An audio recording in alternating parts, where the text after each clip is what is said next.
With the state of today's economy, it's more important than ever to invest in products that last for years to come. As the seasons shift and get cooler, make sure your closet is stocked with durable layers that stand the test of time from American Giant. American Giant's clothes work harder and are wearable season after season. Their greatest hoodie ever made is made from the highest quality materials that are cut and sewn right here in the United States. So you're investing right back in your local community.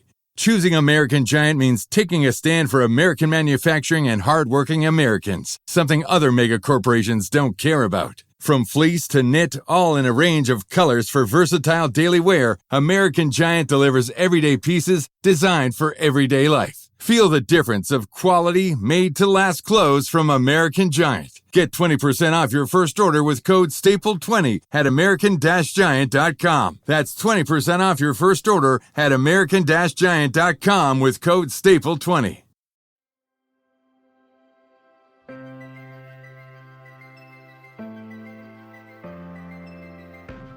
As a small business owner, have you ever felt overwhelmed by the pressure of choosing the right hire or leading a team? Or have you ever found yourself tolerating a bad hire because you fear trying and failing again as you repeat the hiring process? If so, you're not alone, and you are in the right place. Welcome to the Growing Your Team podcast. The Growing Your Team podcast teaches business owners like you to expand your unique business by teaching you to master the hiring and team management process. Hiring and managing a team does not have to be a challenge. You just have to learn to do it right.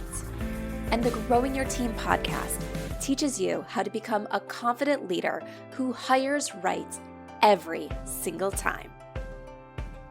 Now, let's jump into the show where each episode you will learn tips on how to identify what type of help you need on your team, how to source amazing candidates, how to conduct interviews that lead you to your ideal team member, how to onboard successfully, and how to lead every person in your business so you have a team of rock stars who you are happy to pay every single paycheck.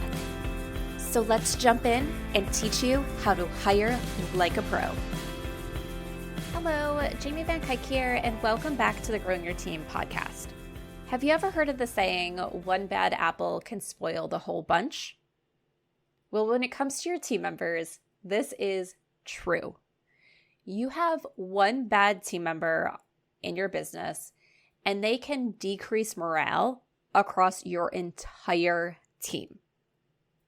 This is something that's seen in large businesses and small businesses. So how does this happen? How does this one person really have so much impact? And what can you do about it? The reason a team member can have such a big influence on your other team members when they are a poor performer is because your other team members see it, they feel it, they experience it, and yet they see that that team member is still there. They see that this person is, in a way, getting rewarded for not doing their job. How are they getting rewarded? By still collecting a paycheck.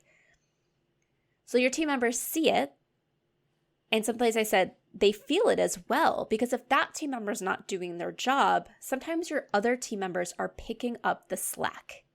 So not only are they doing their job, they're doing the job of this team member that's the poor performer. And unless you're recognizing and rewarding your team members for doing more, they're really going to feel that sting of, wow, not only does this person get to keep their job even though they're not performing, I'm not getting recognized for doing more and going above and beyond of what I should be doing, in this business.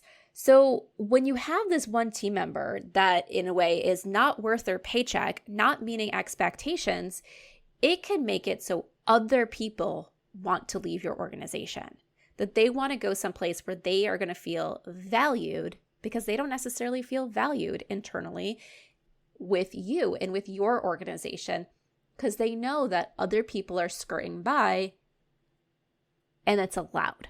So you really, as a business owner, need to address head on when team members are not meeting expectations. I know sometimes we don't want to do this. I know sometimes it is difficult to really give those feedback conversations and hold people accountable. But as a business owner, you don't have a choice. It's one of those things, as we talked about sometimes on this podcast, it's like choose your hard. You can choose not to have the difficult conversation, but then you're choosing to keep someone on your team that is negatively impacting your other team members. You're choosing to have someone on your team that is making you work more hours. You're choosing to have someone on your team that could be impacting your client experience, even if they don't directly work with the clients. So if they're doing things behind the scenes, is it delaying everything with that client? Is it making it so you don't get the client work done because you're too busy cleaning up their mess or things like that? So this team member that you're keeping around that is not worth their paycheck can have a huge impact. I remember back when I was in corporate, we had a group of team members that were really not performing the way they should be. Morale was really low with them. There were some things that went on, and I can't say that these team members were 100% blamed for their low morale. There were things that went on that caused it. But the thing is that low morale just kind of festered for a while. And we put so much effort into trying to change the morale of these team members, but we really weren't being successful across this whole big leadership team and this whole large team, and that low morale was kind of starting to spread. And it came to a point where the team members that had the lowest morale were starting to leave. And I remember someone being like, oh my gosh, another one turned in their notice. What are we going to do? Do you think there's any way we can keep this team member? Should we go to them for a counter offer? And having to sit there and say, I think we just need to let them go. This person is impacting the rest of the team. This person, while they used to be a good employee, a dedicated employee, is not there. And we're at the end of our plan of what we can do to try to change things and turn things around and keep them on the team. So we really just need to say, all right, let's go each our separate ways, and hopefully they will get a job or they'll be happy at the new job they're going to, and we can find a team member that will be happy. So this wasn't necessarily a case here of they were poor performers. It was that just poor attitudes, and that poor attitude was impacting the rest of the team, and it was better for the team overall that we were able to end the relationship, that we were able to each go our own separate ways and then focus on healing the team that was left. So you have to do that for your own team. Sometimes you have to realize that as much as you don't want to restart the hiring process, you need to let go of team members that are not performing as they should, because if you have multiple team members, it's impacting those multiple team members. If you don't have other team members, do you want to know who that person is impacting? You. Bad team members, really negative team members, can make it so you don't want a team anymore. They can make it so you want to throw in the towel and get rid of your business because you think this is just the way management is, and management is hard. When in reality, that person's just not right for the role. And part of what makes someone right for the role is also how they're going to interact with you and the rest of your team. Like, that is an important thing to look for when you're hiring, not just someone that can do the job, but someone that can really fit into your organization. Now, if you're a numbers person, I'm going to give you a statistic. So in a study, 91% of CFOs, so chief financial officers, said that they had seen a bad hire negatively impact the team morale across the entire company. So think about this. We're talking about larger organizations because a CFO, a chief financial officer, is typically a role that's in bigger organizations. So we're not talking about businesses that have about 5 employees. We're talking about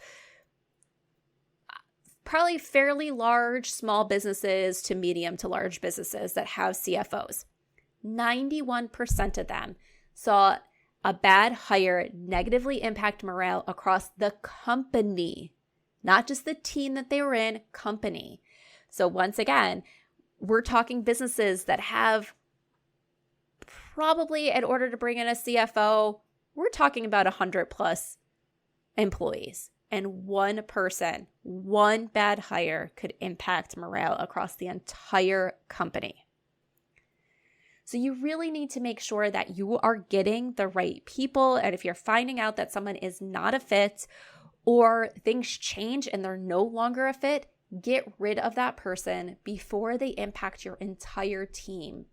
Now, of course, as I'll always put out there as the caveat, make sure you're doing your due diligence. If you're finding that the person is not performing well because you lack the ability to train them, you didn't train them as thoroughly as you thought, go down those things to make sure that you're not losing out on someone who really can be a good team member. But if you set the expectations, if you trained on the expectations, if they're still not capable of meeting your expectations, even though you've tried and had multiple feedback conversations, let them go before they destroy the morale across your entire team or even make you as the business owner want to give up. So don't keep bad team members just because you don't want to rehire the position, because they'll have a greater impact being on your team than the time it will take you to refill once they are gone. Are you ready to hire a new team member for your business and you want to ensure you hire the person who can succeed in the role, make you happy, and positively impact your bottom line? Then let's talk and see how growing your team can help you master the art of hiring. Through bespoke hiring frameworks and comprehensive guidance, you will learn how to attract candidates who have the passion you desire and the skills needed to succeed. At Growing Your Team, women entrepreneurs and leaders work with us to help them expand their unique businesses by teaching them how to hire like a pro. Let's connect and see how we can help you. Send me an email at jamie@growingyourteam.com. That's Jamie, Jamie, @growingyourteam.com, or head on over to growingyourteam.com/jumpstart, with jumpstart being all one word, and let's talk about how you can become a confident leader who hires right every single time.